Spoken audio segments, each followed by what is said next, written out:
This is the Yukon Entrepreneur Podcast, and I'm your host, Carrie Johnston. This podcast is produced on the traditional territory of Champagne and Ajax First Nations in beautiful Dakwakata-Haines Junction. And this is a series for Yukon Innovation Week, all about how we're seeing innovation in health and wellness. I'm joined today by Lauren. Lauren, please go ahead and introduce yourself. Hey, Carrie. Hi, everyone. My name is Lauren Manekin Beille, as Carrie just said. And I am 9 months out of the role of department head with innovation entrepreneurship at Yukon University. And been living in the Yukon for 8 years and just launching this kind of career in solo entrepreneurship.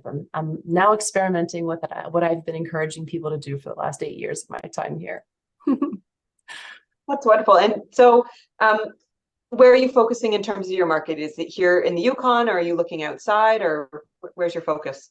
Yeah, thanks. So the work has been Yukon based. A day after leaving my role with the university, I embarked on work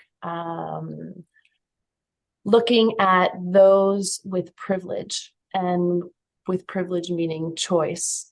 To look at the really tough questions that we are dealing with in the world, and what is encouraging people to step in and up to some of our most complex problems, to understand them and to give back and to help and to support, and what's keeping us away from that. So the first project was in relation to the opioid crisis. And because my network, thanks to the work with UConstruct, my roles with UConstruct, and then innovation entrepreneurship with the university and Northlight as a whole, my network has been kind of the leaders of the business community across the territory. So I dove into a 7-month project asking them about this idea of kind of care and compassion, and if we are seeing and reading the headlines of some of the deepest suffering that we have in our community, what's holding us back from stepping in to be a part of that, and then to be a part of the change. And then since then, I've gotten into some work with a couple of gentlemen, John Glenn Morris and Ryan Vandermeerel, to look at housing and some of the Residential Landlord Tenant Act issues that we have, and trying to come up with innovative solutions to move away from some of the struggles that we have now. So locally, but everything successful that I've done in my career is because I have tapped into a world, literally kind of around the globe, network of individuals that have helped me get to where we're going. So. And you had the opportunity to meet with so many great Yukon innovators. So what does innovation mean to you? So I struggle with the term for sure, because we in the territory have struggled with the term. But for me, innovation is anything new or existing that has to be reimagined, and how we go about that process of looking into the problem and recreating solutions. I wrote down this piece from Einstein around no problem can be solved with the same consciousness that created it. And in particular, since COVID and the work that we've done, I feel like everything is innovation, and everyone day in and day out is innovating. We are having a hard time understanding what happened yesterday, and we're having a terrible time predicting how to solve the problems for tomorrow. So what is being called of us as people is this work of innovation, of really kind of reimagining and redefining and coming together for new solutions. So I'm playing with the complexity of that, and how at the end of the day, I really believe that we just don't know so much. And there's an attitude that comes with not knowing, and we have yet to adopt that universally. And how is wellness featuring into the work that you're doing? I, Carrie, have deliberately stepped into some of the most complex problems that we're struggling with, because kind of personal values wise, I don't have any other option. So it's an ebb and flow. My husband were here, he would tell you that I'm constantly in and out of balance, and working with human-centered systems. Heart and human-centered systems is a really complex issue, and super challenging, and also incredibly inspiring. So one of my superpowers is to be all in, and one of my greatest weaknesses is to be all in, and that comes with a lack of balance sometimes. What I'm trying to do is look at priorities in form of a triangle. So the priorities at the top of the triangle. And then if the things that come up in my day or in my week fall into helping get into those, helping solve those priorities or meet those goals, then I'll consider it. Otherwise, I'm asking people to hold up real quick and I'll be back to you as soon as possible. I got to get these things done or else I'll go off. What inspires you about the work that you're doing? Carrie, I'm so inspired about how hard it is and how critical the work is. And as I said before, like there's no option but to jump into these really hard questions. And for us as a community to get comfortable with being deeply uncomfortable, and then stepping into the stories and experiences of our others. So I'm inspired by how the work that I've done previous to leaving kind of the university and stepping into entrepreneurship really gets into that human element, and how people are so desperate to be heard and to be seen and to be made feel like they're valuable.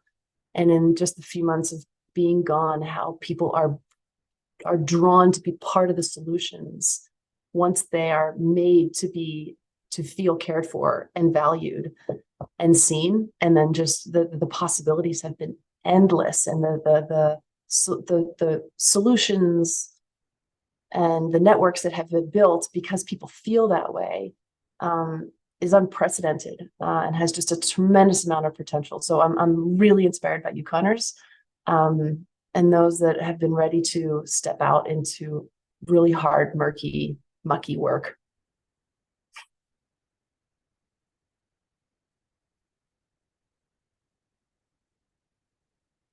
No, hold on, you're mute. I was on mute. Gosh.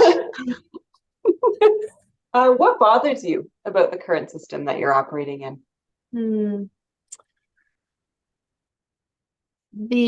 What bothers me is inevitable, Karen. I think this is part of the challenge, the big questions that I ask myself day in and day out. But what the truth about what bothers me is how debilitating fear is, and how we let our fear, and this is normal, but we let our fear and our insecurities and our politics and our divisions hold us back from doing the right thing. And the right thing may be different for me and different for you and different for the listeners that are listening to this.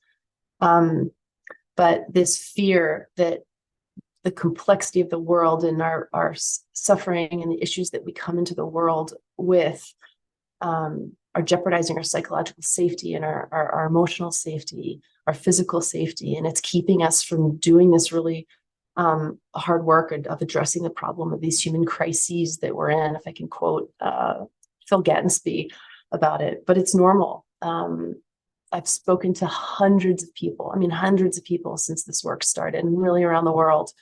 And not one person is not suffering. There's such a deep sense, and suffering at different levels and different days it changes.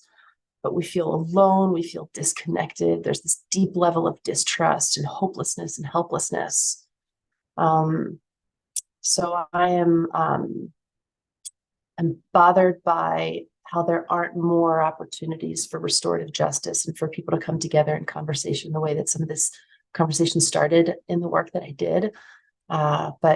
But I hope to be able to get there. You know, it might be hopefully it's just the beginning, but I'm not the only one talking about this, which is a relief.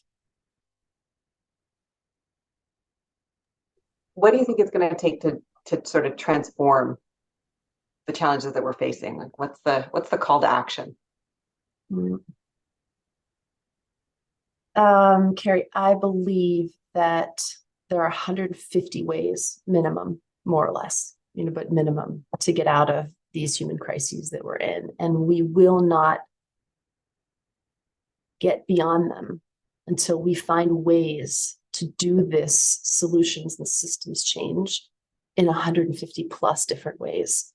I've learned so much how every single individual, even if they're suffering from the same, from the same addiction or from the same kind of personal, I mean, I guess addiction or personal pain or past trauma or whatnot, still needs a different way to get out of it. So for me, what has worked in the pieces that I've started is meeting individuals where they are, listening deeply to their stories, and then asking them, like, given your truth, what will it take to get you to step in and step up to be a part of finding a shared solution to something much larger? And then you meet that person where they are and you come up with a solution that's going to fit them, or you connect with the right person. But it takes this work, Carrie, takes creativity, courage, and deep vulnerability.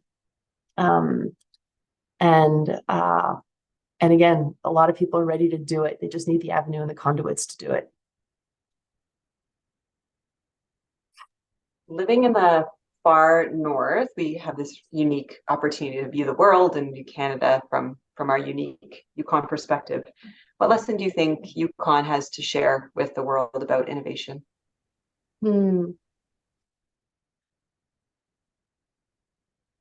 The First Nations people of this territory, and I know that I'm not the only respondent that have said that, have already shared a tremendous, have been already tremendous leaders in showing the world an example of self-determination and speaking their truth and putting on paper and creating systems that, unlike anywhere I've been in the world, and I've been fortunate to live, work, play, volunteer in 28 countries around the world. There's nothing like what we have in the Yukon in relation to what the First Nations people have created for themselves. I believe that because we are so small, and I've said this before, that we're so small that we have the power to create a tipping point, which requires 11 to 25% of people behind a concept to create change.